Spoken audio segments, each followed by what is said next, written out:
So we open with more of Bryn's trauma. That ain't how you start a episode. So Jessel's hosting a little work event for a designer. Jenna said, I don't know what I have to do, but I got something. Something. But now Aaron gets on Jessel about her cackling hags comment. Aaron said, did you tell Cy we were cackling hags? Hampton hags. Oh, now Jessel wants to say it's because she's British. No, it's because you're a butt. You can be a British butt. So Jessel is owning the fact that she called them cackling hags, and Aaron's like, well, you had a miserable time and ruined my house for me. Oh, God, not that I missed my kids' excuse. Oh, they gonna say, well, when you got back, Jessel, you still wasn't hanging out with your kids. And she gonna say she had to go to a work event. They're all surprised you've got a career. So now she's pissed that Aaron didn't even know she had a job. Oh, God, somebody asked Jessel, when's your last flirt and squirt? That's why you're so butthurt. They giving us a real breakdown of Cy's career. But it's nice to see a real business rather than she by Sheen. Working websites rather than botched blogs. But now we gonna have a confrontation with Aaron and Jessel. Aaron's sitting here thinking she gonna get an apology. Well, you've got another think coming. Jessel gonna say that Tribeca is up and coming. One of the most expensive zip codes in one of the most expensive cities in the world, and Tribeca is up and coming. I don't know if that was shade because you look like the fool. Jessel said you weren't your warm self at the Friendsgiving. I wanted to make sure we were on the good foot. Aaron said, well, I don't get you, Heifer, you're rude. Aaron said, maybe you were just expecting more catering than you got. And she said, so am I a princess? You're more of a duchess. Princess is too good for you. She said, well, I guess I'm a princess that don't work. And let me let you know I've got my consulting agency and I got a business too. Jessel said, I just embrace women that are working. Aaron's like, well, now I don't embrace women. Not in that cold house. I wouldn't want your cold and foodless embrace. Oh, you've been called a princess before, Jessel. You just don't listen. She said, now hold on, Heifer. I'm too of color to be that catered to. Not in this America. Jessel said, well, we're not on the same page and I don't have time for fake friends. So they ended on a sour note.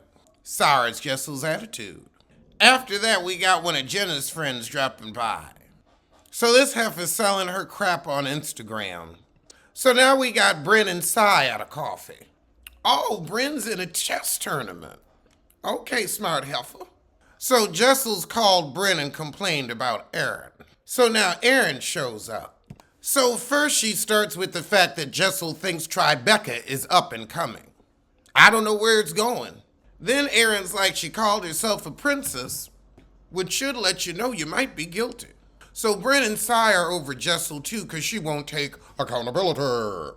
So Aaron's gonna go to her event just because she said she didn't support women. So now she's like, well, I better. Over with Jenna, she got a really big Christmas tree. And you see, it's got color, it's got soul. Over at Jessel's, she's having her event. So over at Jessel's, we're trying to promote a designer, but it's also a charity for schools in India. So Cy arrives and asks, did you get emotional with Aaron? So Jessel said, yeah, I might have gotten a little teary, but the heifer's trying to discount my experience. I might sound like the upper class, but that's just because they colonized me too, boo-boo. So Cy and Bryn think it's hilarious to be mistaken for old money. I think they had Bryn playing chess with production. Then we get to talk about short men liking tall women. But I'm with Uber. I like a short, bald man. They do have confidence. They've got some oomph. So the girls called Jenna and she's spending time with her kid and she only gets him for 2 weeks during December. So Bryn's like, okay, you're doing Christmas with your son. Why'd you have to say there was an event? Why the ruse? Well, that is an event, family Christmas. But now in comes hard-faced Aaron. So Jessel immediately apologizes to Aaron. So Aaron's like, look, I'll forgive, but I won't forget Heifer. So Jessel has some real Vogue industry people over at this party. But I want to know why that clown-faced Heifer is able to tell everybody else how to dress. So now Aaron invites everybody to her vowel renewal. Cy's concerned about the food situation, and I would be too. However, Bryn, you trying to make this Jenna Lion joke happen because this heifer ain't show up? because the heifer was being a mother to her child ain't gonna win. That's some wrong team right there. But we can see Jenna's the one that can kind of come and go as she please when everybody else got to show up to film. Brenna's running with this, calling it an event. Is that what we're doing now? We're calling them events? I guess when I shit it was a gala. Well, I'm RSVPing no to your funky little party. But we still asking Jessel about her non-existent sex life with her sissy? Let's not waste time.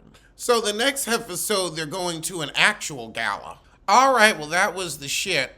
Let's check out the Real Housewives of Atlanta AfterShow. So the first question is, did Ralph disrespect Drew by hugging every woman in the room before her? Of course, but Drew tolerates disrespect so she can have a plot line. Kenya said, don't embarrass your wife. I know about mistreatment. I can speak to it. Because I remember when Portia told you you ain't had a piece of a husband, so shouldn't speak on a moment of emerge. And now you finally can, and you can talk about embarrassment. But now we have production asking Sheree why Martell didn't pay for her birthday. So Marlo and Sanya told Kenya, and that's how the news got out. And Candy's like, see, Sheree, you still on the wrong team. Didn't invite me who could have covered the meal. But now you hanging with fake friends, laughing at your make-believe man. Sheree gonna say, well, it's a lot for people to think they're gonna come to my birthday party, not bring a gift, and get their meal paid for. Me and Martell aren't married, so he ain't gotta pay. I'm sorry, a boyfriend can pay for your dinner, at least your portion of the meal, and his own. She said during a birthday party, people can chip in for the birthday girl, and you live a chip of a life. You chipped away at your mold-filled edifice. You chipped away at Bob's retirement. You be chipping. Sanya said, well, I thought Martell would pay. Sanya, you see, you love to be this kind of nice, nasty, shady. You know he wasn't gonna pay. You know he ain't making pay money. Sheree keeps saying empty-handed? You expected a free meal empty-handed? Well, you were gonna decide if you was gonna pay for people whether or not they brought a gift, because that would have been decided prior to a present. Girl, all Sheree wanted was some gifts. That's why you brought your little flunkies. Candy would have given you something. Sanya said, you're not 5 years old. I'm not going to run to the store and get you a gift. My presence is the present. Sonia said, when I invited you to Ross's party, I didn't ask you to chip. See, Sheree be chipping and tripping. Now Sheree's got that gobble in her voice with your husband sitting next to you. Then your husband should be paying, and he shouldn't want anybody paying for him. Gobble, gobble, gobble, gobble. She gets real turkey when she gets upset for no reason. Harlow's like, look, let's just agree to disagree. Sanya said, look, I just found out about your party the night prior, so I wasn't running out to get you a gift, and I got you Versace slippers last year. And Sheree said, well, I don't know where those are, because you pawned them, so you don't know what home they ended up in. So Candy says, Drew, you know things you do on the show people don't think are necessarily real. And she says, what? And we literally just flash back over every storyline she's had. From Drop It with Drew to Ralph's Floridian Secrets. Candy said, we thought your sister was faking it too, but thanks for bringing the real. All right, well, that was it, so I'm going to see you soon for something.